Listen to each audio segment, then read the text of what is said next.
I'd like to let you know that Aussie MedEd is supported by HealthShare. HealthShare is a digital health company that provides solutions for patients, GPs and specialists across Australia.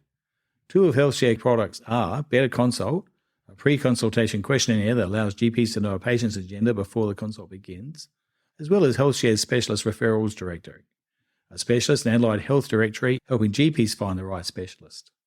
Gastroesophageal reflux disease, or GORD, is more than just heartburn. It's a chronic and often progressive condition that affects up to 20% of adults in Western countries, including Australia. While common, the diagnosis and treatment can sometimes be challenging. Symptoms can often overlap with upper GI disorders, and not all patients respond predictably to standard therapies. Additionally, some may present with non-erosive reflux or atypical symptoms such as chronic cough or laryngitis, making both detection and management more complex. Today I'm joined by Dr. Harsh Kanhere, a highly experienced upper GI and hepatopancreatobiliary surgeon. Dr. Kanhere brings a wealth of international and Australian experience, having trained in India and in New York's Memorial Sloan Kettering Cancer Centre and across major Australian hospitals. He is currently the head of upper GI surgery at the Royal Adelaide Hospital. In this episode, we'll explore what exactly gastroesophageal reflux disease is, so whether you're a student, junior doctor, or experienced clinician, tune in for a comprehensive and practical discussion on gastroesophageal reflux disease. Welcome to Aussie MedEd. G'day and welcome to Aussie MedEd, the Aussie-style medical podcast, a pragmatic and relaxed medical podcast designed for medical students and general practitioners, where we explore relevant and practical medical topics with expert specialists. Hosted by myself, Gavin Nyman, an orthopaedic surgeon, this podcast provides insightful discussions to enhance your clinical knowledge without unnecessary jargon. I'd like to start the podcast by acknowledging the Kaurna people as the traditional custodians of the land on which this podcast is produced. I'd like to pay my respects to elders both past, present and emerging, and recognising their ongoing connection to land, waters and culture. I'd like to say that this podcast is for educational purposes only and does not constitute medical advice. Always refer to clinical guidelines and consult a qualified healthcare professional before making medical decisions. It's my pleasure now to introduce Associate Professor Harsh Kanhere, the head of the upper GI unit at the Royal Adelaide Hospital. He's going to talk to us about gastroesophageal reflux disease and issues associated with it. Welcome, Harsh. Thank you very much for coming on Aussie MedEd. Thanks, Gavin. Thanks for having me.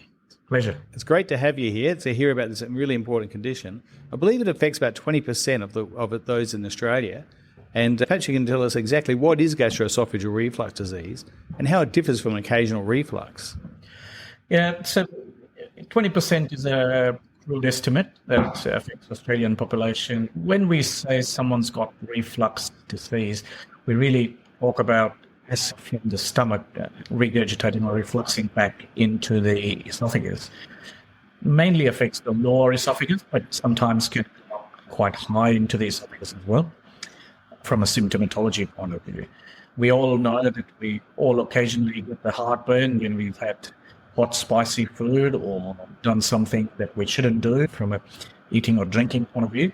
But that's an occasional a bit of reflux that we can all live with. However, people who get reflux every day continually, it's a really significantly debilitating problem and affects their quality of life quite significantly. So those are the ones that really need treatment, and the 20% of Australians, so 1 in 5 Australians do suffer from reflux from what we know, but the percentage might be even higher because we don't really come across everyone who has reflux doesn't present to GPs or their doctors. Okay, and what are the main symptoms you'll get of it? Is it purely heartburn or are there other symptoms you might experience? So heartburn and indigestion are the two most commonly presenting symptoms. So when we say heartburn, it really is a burning sensation behind the center of the chest, retrosternal, as we call it, so behind the sternum, and a significant burning sensation there. A lot of people call that indigestion type symptoms.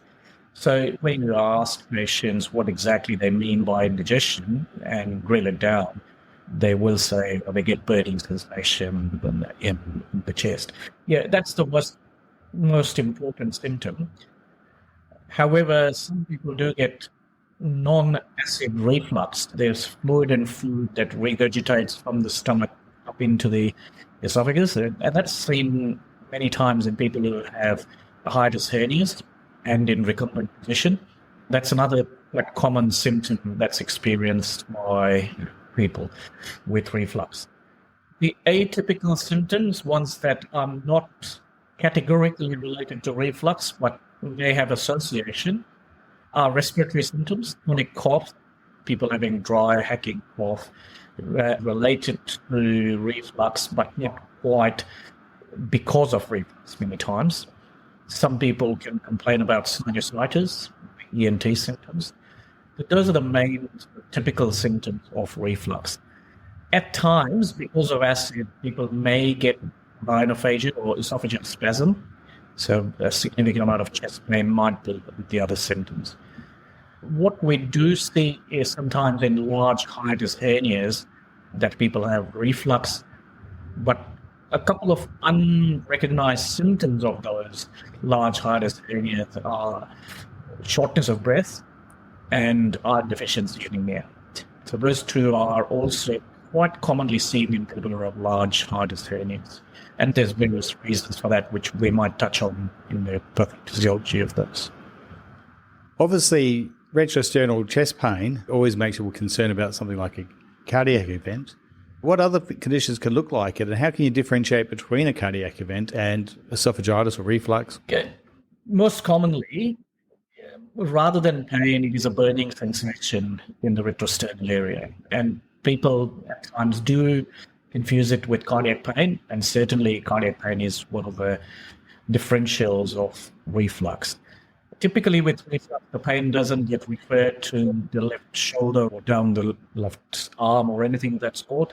It is many times daily in people who have a mild reflux. It's a bit different to having cardiac pain.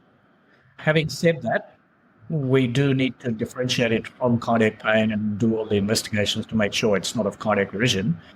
And reflux many times can be a diagnostic elimination as well.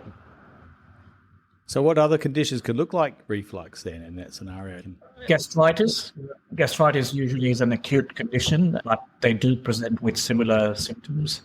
At times, people who have gallstones can have similar symptomology, although not exactly the same. Typically biliary colic, which is pain from the gallstones. You do get a significant amount of pain in the epigastric region, and then that radiates to the back or the right side.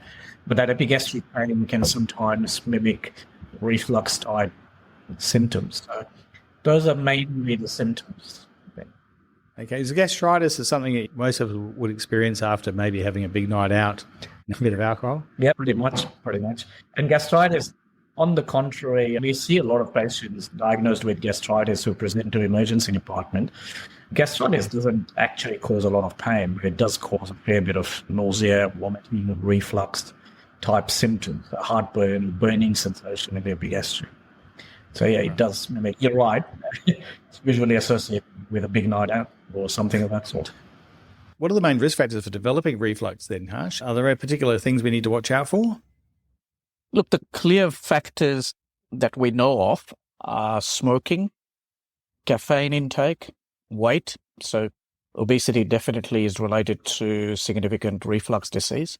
There is an association of kids, so children who have reflux, and that's an underdiagnosed condition as well at times. People who have reflux as infants or children will carry on to have significant reflux later in adult life as well, unless that was treated during childhood. So weight gain, increased caffeine intake, cigarette smoking are definitely the risk factors. Hiatus hernias. So hiatus hernia is a bit of a different entity in the sense that hiatus hernias may present without reflux and have other symptoms. But hiatus hernias can again be related to multiple pregnancies in women, weight gain, collagen disorders as well, can predict for hiatus hernias. So yeah, I think those are the known risk factors. Male gender, slightly more preponderance of reflux, probably because of lifestyle more than anything. And yeah, beyond that, I think we really don't know. Some people just have some predilection to develop reflux, and that's because there are so many protective factors in the body that can go wrong. Those other things are difficult to pinpoint. I understand when you have reflux, you should avoid anti-inflammatory medications. Is that because the anti-inflammatory medications can make the reflux worse, or it causes reflux in the first place?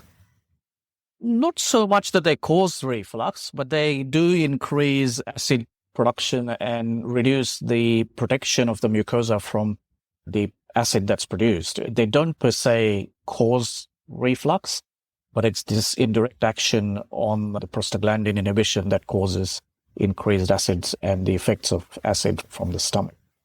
So more related again to gastritis many times than reflux as such. So the non-steroidals are ulcerogenic in terms of peptic ulceration.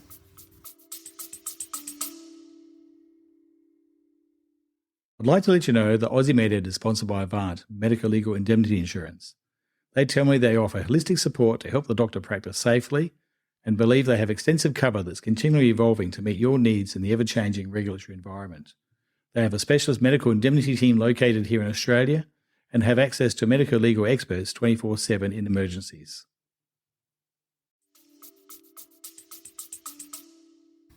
And is that why you should also avoid blood thinners such as warfarin and other medications in that scenario because of the risk of bleeding associated with it? Or was there any other reason for it as well?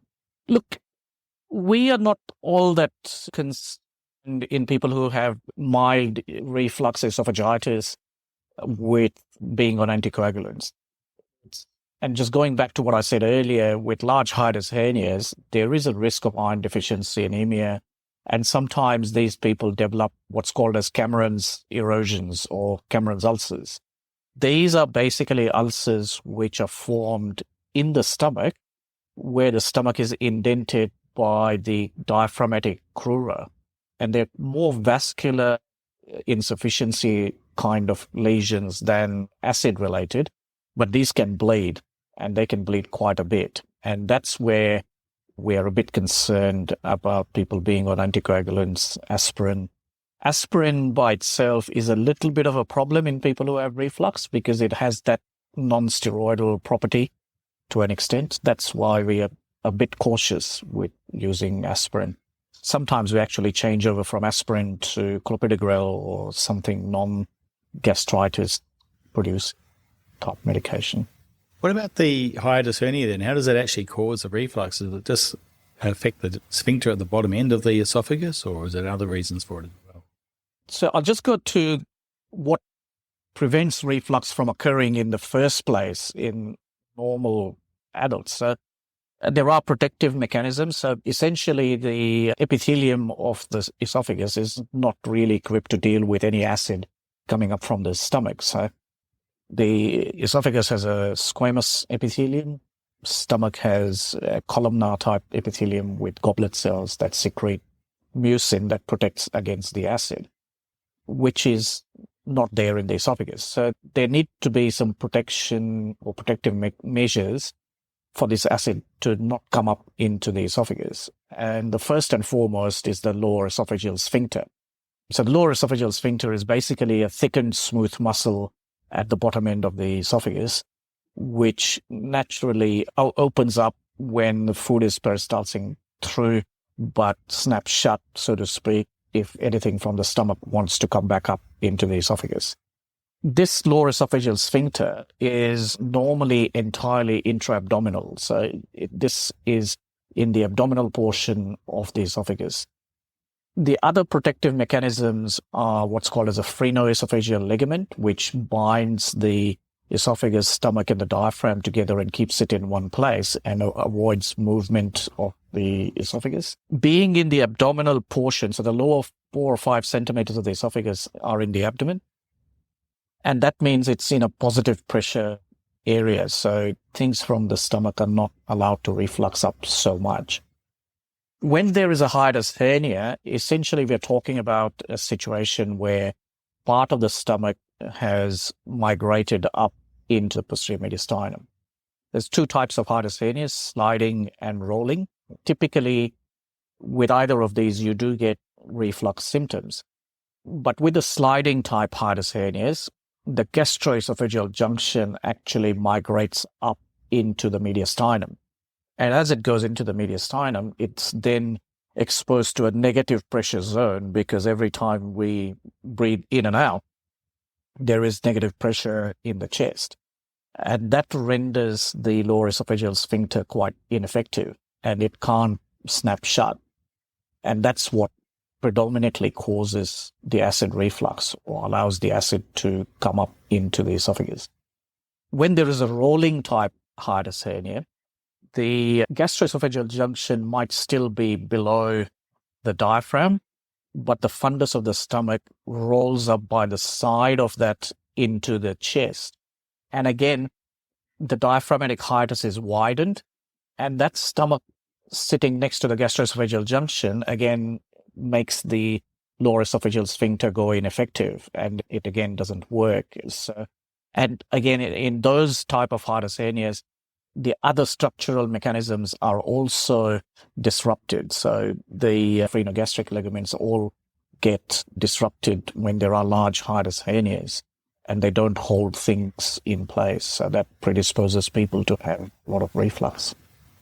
Okay, it's amazing to hear this. Just thinking as you're talking about it then, if we look at 20% of the Australian population as having reflux disease, what percentage would have hiatus hernias? So what are people who don't have any of the risk factors, including hiatus hernia, what percentage of those people have reflux as well? Hard to say. Gavin, we are in a obesity epidemic, unfortunately, and 20% of Australians have reflux, but over 40% of Australians are overweight, BMI criteria-wise. So there is a strong association there. You don't have to have a hiatus hernia to have reflux. Reflux can just be because of degenerative changes in the smooth muscle, the lower esophageal sphincter. And unfortunately, as we age, the muscle tone and the muscle strength does decrease, and that can predispose to reflux.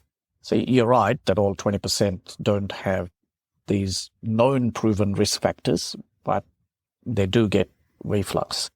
We do see a lot of people actually have small hiatus hernia. So what we're talking about is 1 to 2 centimeters of hiatus hernia, but they have absolutely never experienced reflux in their lifetime.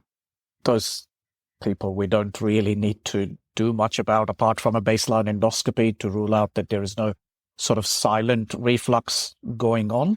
So what I mean by that is that the acid's causing some damage to the lower esophagus, but people are just not getting symptoms from it. So those are the ones that can be a little bit tricky, but a baseline endoscopy is really a good thing for them if an incidental small hiatus hernia is diagnosed. But many times these small hiatus hernias are actually diagnosed on an endoscopy, which is being done for some other reasons. What you're really saying, though, in the vast majority of people, if we could get rid of smoking and get their weight under control, then this wouldn't be such an issue. It won't be such an issue, and there's certainly a direct correlation with weight and reflux. And we know that there is a significant correlation between weight and developing gastroesophageal junctional cancers, as well as other cancers. So definitely, I think primary prevention with weight reduction is significantly important. And smoking. Yeah, of course. We talked about the symptoms, and purely just based on the symptoms, you can get an idea of the diagnosis. But how do you actually confirm that diagnosis? What other investigations would you do? Yeah, great questions. We always say clinical, radiological, and sometimes biochemical. There's not much biochemical in terms of diagnosing reflux, but what we typically say is clinical symptoms, endoscopy findings, and radiology are the three sort of cornerstones. So clinical features typical of heartburn, indigestion, in some people, shortness of breath, iron deficiency, anemia. We would always consider doing an endoscopy. On endoscopy, the things to look for would be finding of a hiatus hernia, reflux esophagitis, and that's classified from grade A to grade D based on Los Angeles classification. So we typically would write in the report LA grade A to B to C, or D being the most severe esophagitis, or findings of Barrett's esophagus on the endoscopy. Again, looking for hiatus hernias, both sliding, rolling. A lot of people who are on proton pump inhibitors because of clinical symptoms we might see gastric polyps and things like that in those patients on endoscopy. And then, of course, radiologically, you can do a barium swallow, or in large hiatus hernias, we many times do a CT scan of the chest to look for the anatomical disposition of the hiatus hernias, as well as to rule out any respiratory causes of respiratory symptoms, if there are any respiratory symptoms. So those are quite helpful. Based on the endoscopy and clinical findings, we sometimes, not in all instances, but majority of the times now, progress on to esophageal physiology testing. So that involves testing the actual pH in the esophagus, as well as the motility of the esophagus. So typically call them the pH and manometry studies. And that involves putting a thin catheter through the nose that sits across the gastroesophageal junction and actually measures the pH over 24 hours in the esophagus. And that gives us a very good idea as to how long the esophagus is being exposed to acid. If there is no acid reflux, but there is only fluid and food regurgitation, impedance pH measurement is actually quite a good test. So they can both be done at the same time. So with the impedance pH measurements, what is done is there's an electric probe that goes along with a pH measurement. And every time there's fluid that comes up into the esophagus, the electric current is impeded because of the fluid. So we get to know how many fluid regurgitation episodes are present in people with reflux. So basically, if someone comes to me with symptoms of reflux, we start with an endoscopy, do a pH and manometry study, and sometimes we get a barium swallow or a CT scan. Okay. What about the patient who has the atypical type symptoms? You've made the diagnosis. You do exactly the same investigations as well in that scenario. Or are there any things you might do to try and exclude any other causes as well? Absolutely. Great question, because I think many times the decision to do surgery on large hiatus hernias for shortness of breath or iron deficiency is basically dependent on diagnosis of elimination. And we do need to exclude other causes for shortness of breath, essentially cardiac and respiratory for shortness of breath.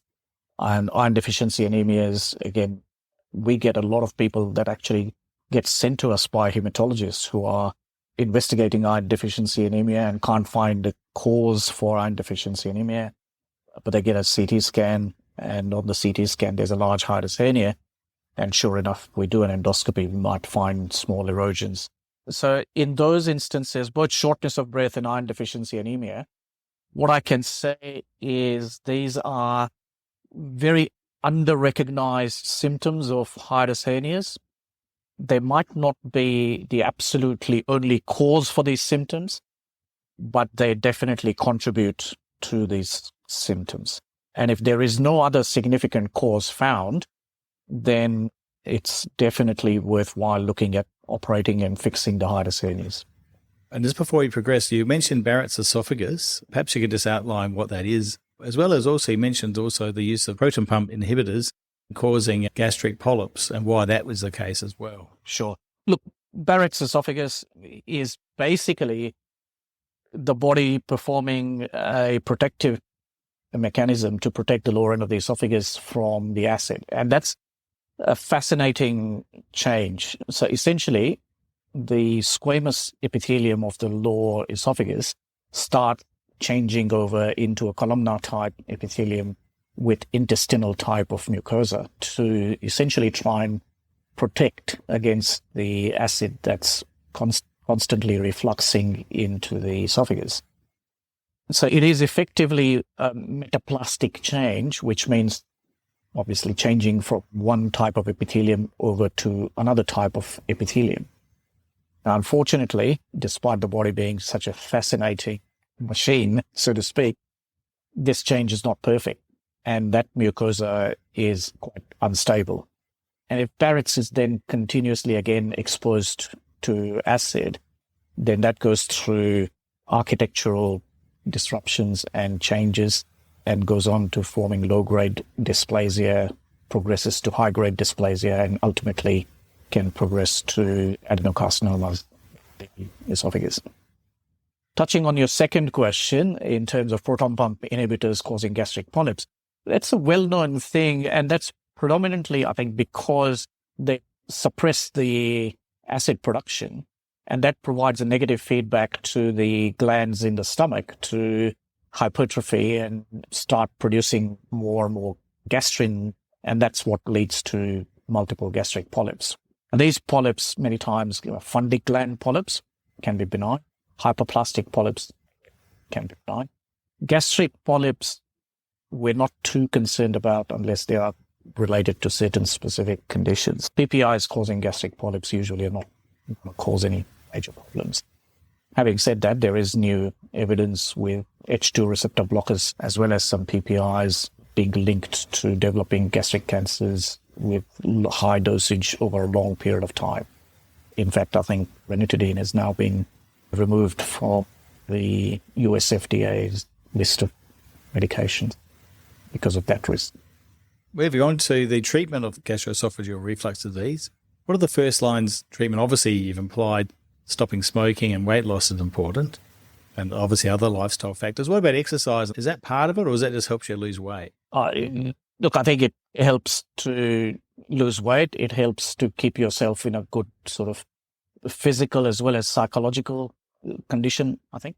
But yeah, as you alluded to, it's a stepwise process in terms of treatment of reflux. First and foremost, you need to look at what the cause of the reflux is. If it's a large hiatus hernia and the patient is fit and well, then surgery might be the best thing to offer. Having said that, most people have small hiatus hernias. They might have some other risk factors in terms of comorbidities. So the first line treatment there is usually going to be lifestyle modifications. So try and lose weight, eat healthy, decrease the use of caffeine, reduce the alcohol intake, especially fizzy drinks, beers, which is a bit difficult for us Aussies, unfortunately. And smoking. So stop smoking. Those are the main sort of pillars. We initially start with low-dose proton pump inhibitors, something like pantoprazole, esomeprazole in low doses, 20 to 40 milligrams once a day. It's important regarding the timing of taking these medications. Typically, they were prescribed to be taken at night before sleep, but we do know that they're best taken half an hour before a meal, many times half an hour before breakfast in the morning, so that you get through the day without getting problems with acid, heartburn, and reflux. So that's first-line treatment. We then have to see how they're progressing with this treatment. Some people really do very well with these treatments and don't require anything for. Others, unfortunately, require sometimes escalating doses of the proton pump inhibitors. And then we really have to look at them in terms of saying, do you want to be on this high-dose proton pump inhibitors throughout the rest of your life? Or should we look at doing surgery to treat the reflux? And certainly in fitter middle-aged young people, we would consider doing an operation. But we do say that people with reflux probably should earn their surgery rather than straight away go to surgery. With hiatus hernias, however, if they have a large hiatus hernia, I think surgery is a better option than looking at just lifestyle modifications. Before we move on to the surgery, one of the other things I read up about was the issues with dysphagia with reflux as well at the upper end of the esophagus. Is that an issue as well, or is that just pretty rare? It's not unusual. So we do see a few patients who do get peptic strictures from constant acid reflux. And at times it becomes quite a difficult situation where we have to basically rule out any malignancy or malignant strictures before we call them benign strictures. So again, in the lower end of the esophagus, any stricture that's there, you set out thinking that this is going to be a malignant stricture unless you can prove otherwise. And many times, certainly, we've come across a situation where people get dysphagia from these strictures. The other interesting phenomenon with reflux disease is something called as a Schatzky ring. Some people develop a fibrous ring at the lower end of the esophagus, which at times is an attempt, again, of the body to narrow things down to avoid the constant acid reflux. But that Schatzki ring, if it's severe, can cause dysphagia and difficulty in swallowing as well. So there are instances where you can get dysphagia with reflux. You then have to be careful and make sure that it's benign stricturing or benign issues and hasn't transformed into something malignant. Now, if you were going to consider surgery for reflux, are there any particular workups you need to do as well in preparation for such, or the manometry and the previous endoscopies is all you require? Most of the times, that's pretty much what we need: endoscopy, pH and manometry, and a very detailed discussion with the patients who are undergoing surgery, primarily because when we do these operations, they're actually quality of life operations rather than treating a significant medical issue. Reflux essentially is constant heartburn. Yes, that's a symptom, but it is something that affects people's quality of life more than cause any major urgent problems. Having said that, if it goes untreated, it can lead to serious problems. So in a way, we are treating people to improve their quality of life and also to preempt problems like cancers developing or Barrett's esophagus developing down the track. So we do need to have a detailed discussion with patients in terms of their expectations from the surgery. But in terms of investigations, endoscopy, pH manometry, CT scans or barium swallow, and then investigations to just make sure there's no other cause of the shortness of breath, iron deficiency, anemia. Fitness, obviously, that's something that will need to be worked up with any surgery, as you well know. Those are really the things that we look for. And if someone comes to you to ask about surgery and they say they're okay with a protein pump inhibitor, but they're concerned about the side effects of it, I know there are some side effects listed, such as osteoporosis, and we've already talked about the other ones. Are those side effects a good enough reason for doing surgery, or the side effects quite rare? Look, these are conjectural side effects, to be honest. But there are population-based studies from the US which do suggest that high dose of PPIs over a long period of time are associated with reduction in life expectancy. Now, this again needs to be taken with a bit of pinch of salt, I think, because there is an association which is not causation, and the association can be because of multiple different reasons. So there may be people who are taking high-dose PPIs for a long period of time because they've got other medical conditions that actually reduce their life expectancy rather than the PPIs themselves. So it's actually something that we shouldn't read into too much. And I certainly don't offer surgery for people because they think there are significant side effects. Osteoporosis in women, yes. Postmenopausal women, yes, there is a bit of a concern if they are going to need high-dose PPIs over a long period of time. So many times they have their bone studies and densitometry and things done. And if they come with that and say, look, I'd rather have surgery than be on PPIs, then that's fair enough call. Many times we leave it to the patients after discussion in terms of which path they want to choose. The big advantage of surgery these days is it's all done minimal access with laparoscopy, and the surgical risks have reduced quite significantly. And in the good old days, open surgery, we used to be having a significant risk with esophageal injuries and tears, injury to the spleen and pneumonias, DVT, PE. Whilst those are still a bit of a risk, but the frequency with which these complications occur is extreme.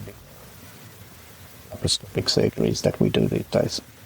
Perhaps go on and tell us a little bit about surgery then. Is there only one type of operation, or are there a few different types? There's a few different types and few different options. The gold standard, I think, for a long time was Denizen fundoplication, which is very infrequently used these days, especially in Australia. So the basic principle of any anti-reflux surgery is twofold. First is to restore the anatomy as it should be, and then try and restore the physiology as it should be. And to restore the anatomy, essentially, we've got to reduce any hiatus hernias. So if there are any hiatus hernias, those hiatus hernias need to be reduced. So essentially, you need to get about 4 or 5 centimeters of esophagus into the abdomen. The gastroesophageal junction needs to come back into the abdomen. We need to restore what's called as the angle of His. So that's the angle between the esophagus and the stomach on the greater curve side. That needs to be acute and not obtuse. If it's obtuse, then things will slide easily back and forth. So anatomically, those things from a gastroesophageal junctional point of view need to be restored. Once you've got the stomach and the esophagus into the abdomen, you basically need to tighten the diaphragmatic hiatus. It allows the esophagus just to steadily fit through that hiatus and not leave a big room for the stomach or any other structures to migrate up. So that's done by putting sutures into the hiatus, and there's various different ways. Basically, surgeon's choice in terms of how they repair it. But the principle is that the right and the left crura need to be approximated and just allow the esophagus with a little bit more extra space. So when the food goes through, you don't get dysphagia. If it's too tight, it can cause dysphagia postoperatively. So once you've restored that anatomy, esophagus, gastroesophageal junction, angle of His, hiatal closure, then you look at trying to restore the physiology. And that's basically done by doing a fundoplication or a wrap, wherein the top part of the fundus of the stomach is essentially wrapped around the lower end of the esophagus and sutured. Yeah, so in a 360 fundoplication or Nissen fundoplication, the stomach is wrapped basically all around the lower end of the esophagus. Two sides of the stomach are sutured to each other with a stitch going to the esophagus so it doesn't taut or twist. There are now moves away from a 360-degree fundoplication because whilst it controls reflux very well, it can have some irritating side effects. And the most irritating side effect is sometimes gastric bloat sensation because you can't belch or burp. People can't drink fizzy drinks, can get acute gastric distension because you're not able to belch or burp. And that means that the air has to pass some other way and it increases flatulence. So you basically can fart a lot, causing social embarrassment and side effects. So it's gone out of fashion in terms of doing a full 360-degree wrap, especially in Australia. We do use what's called a partial fundoplication nowadays. We can do an anterior 180-degree fundoplication or a posterior 270-degree or 200, 240, 270, adjust it accordingly.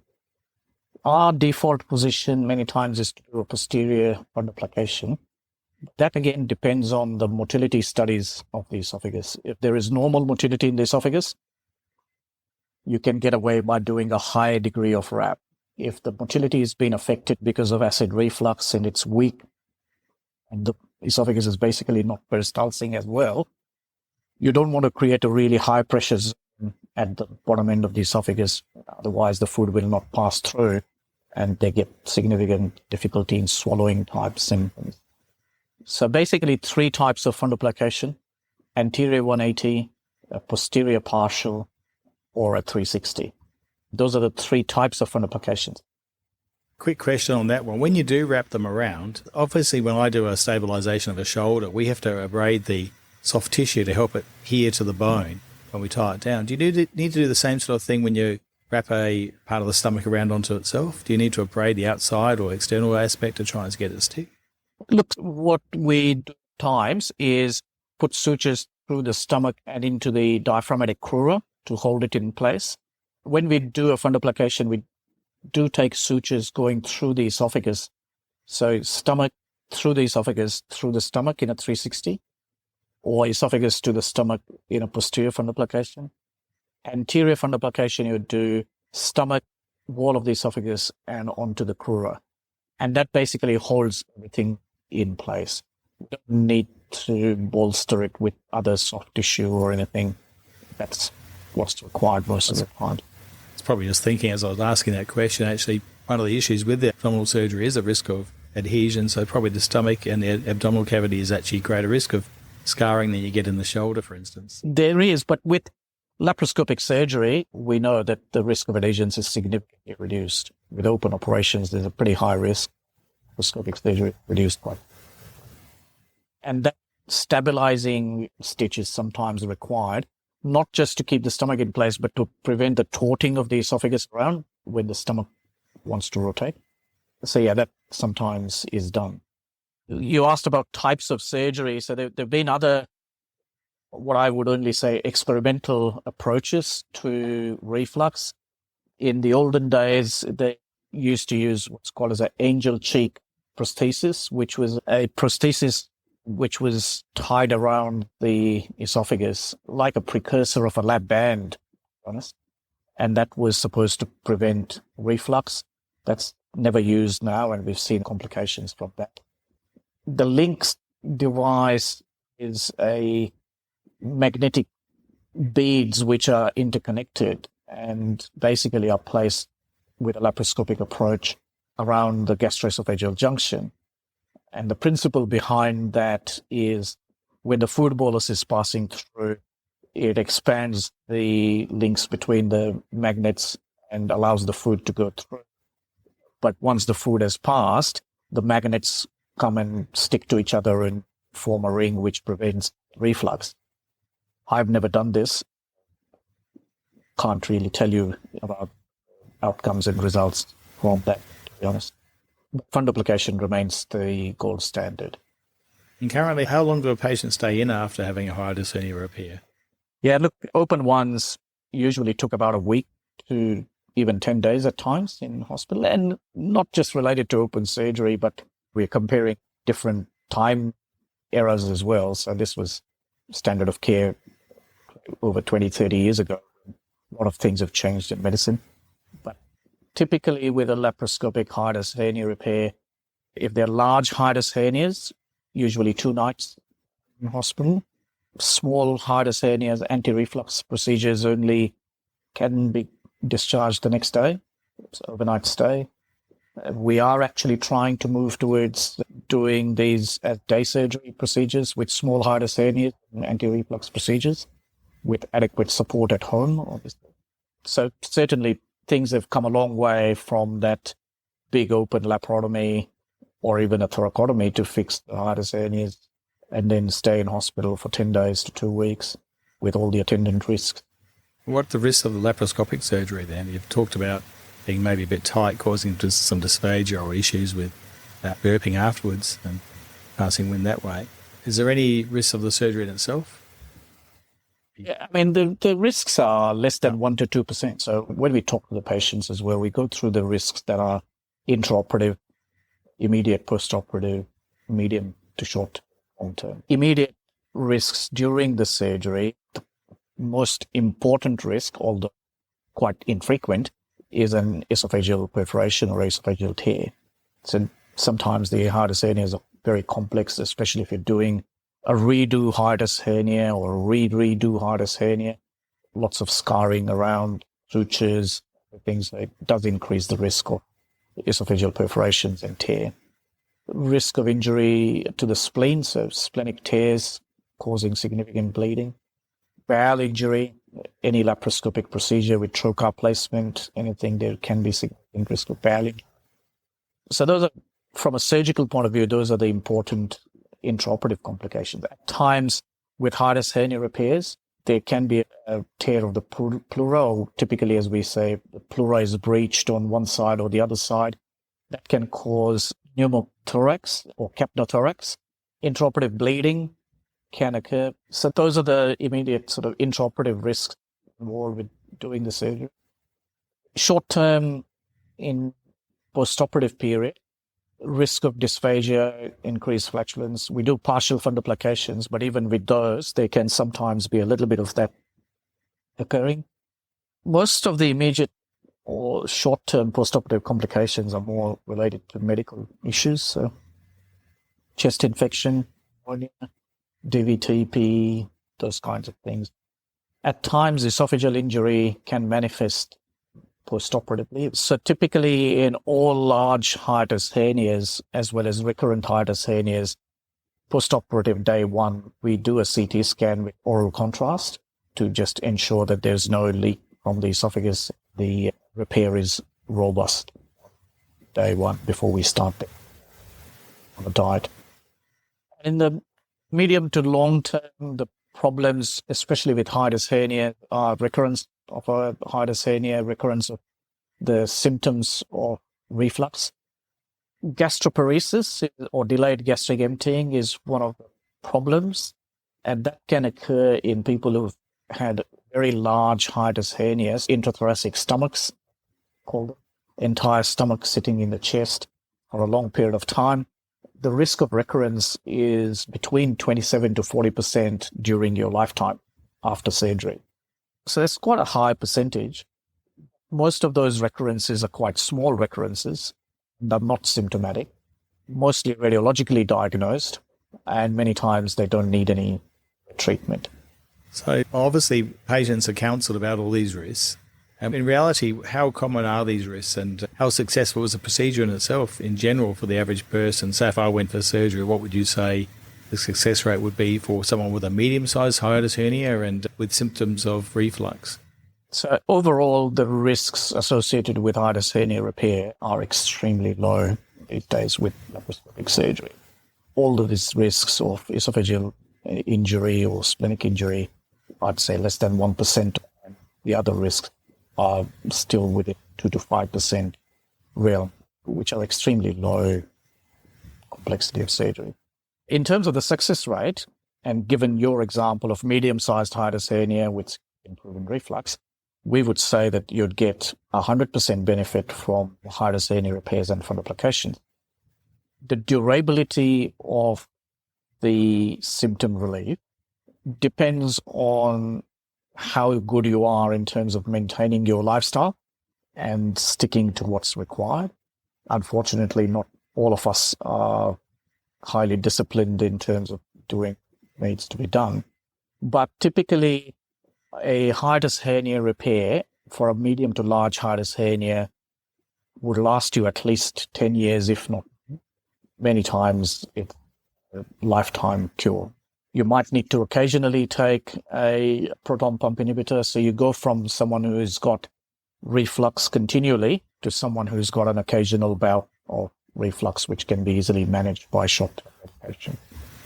And in the end, really, apart from just symptoms, which obviously is the main reason for people having this surgery, but the other hidden reason is the risk of developing esophageal carcinoma secondary to the stratification associated with Barrett's disease and things.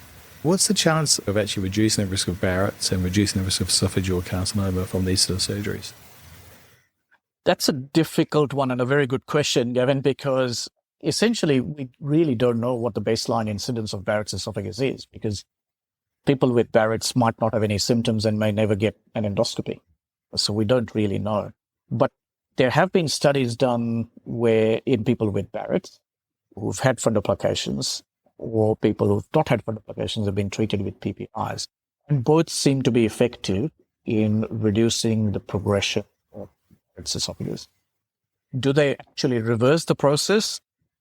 The evidence there is quite murky. And I don't think either of them reverse the process of esophagus. But they do reduce the progression of Barrett's from no dysplasia to low-grade dysplasia to high-grade dysplasia.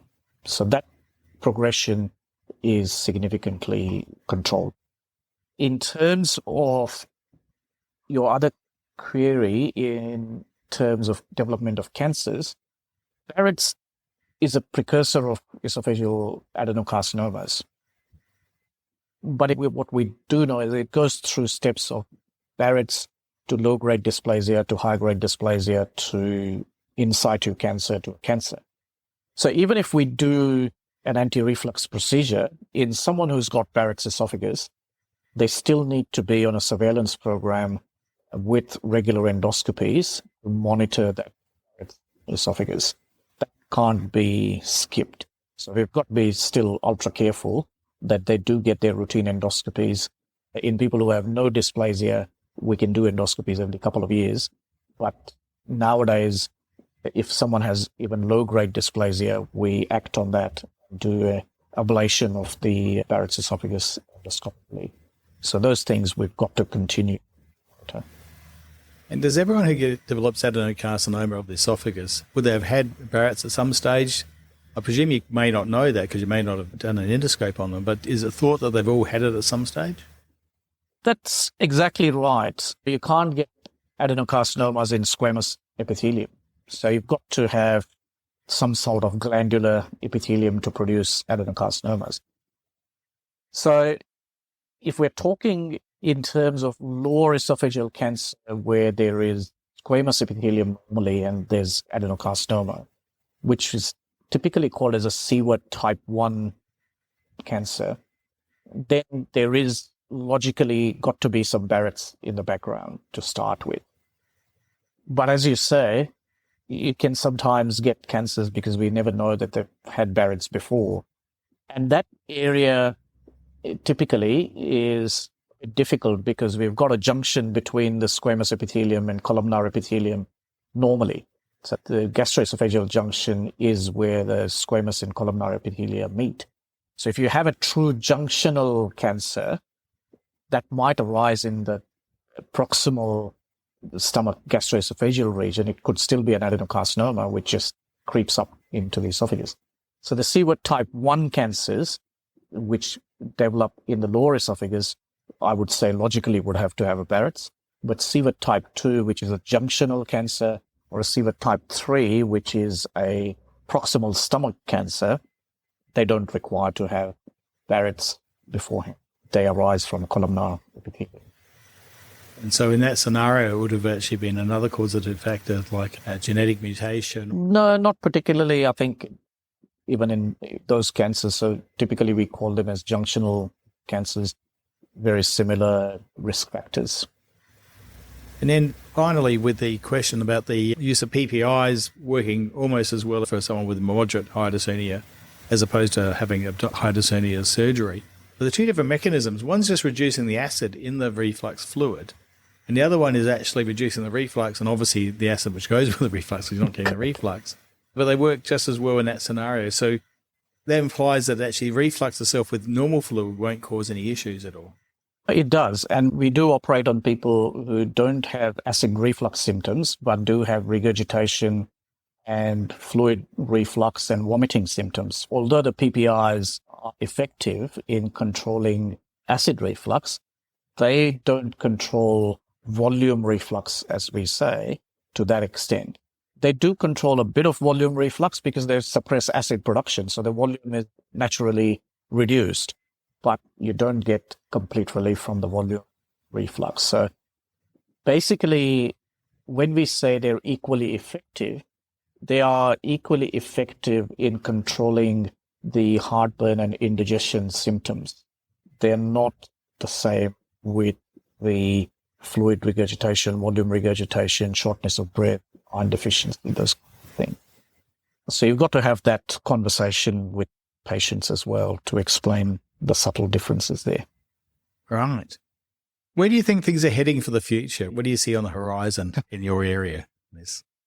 Look, at the moment, I think we are very much going on a track where hiatus hernia repairs or anti-reflux surgery is the mainstay of treatment from a surgical point of view for reflux. I think future developments are certainly going to come from a endoscopic maneuver of some sort to try and control reflux. At this point in time, I'm not aware of a lot of things that are being done in that regard. There has been trials previously. I'm pretty sure we will keep getting more advancements from a pharmaceutical management or medical management of reflux going forwards. And certainly primary prevention, that's got to be the cornerstone in terms of non-hiatus hernia reflux. Brilliant.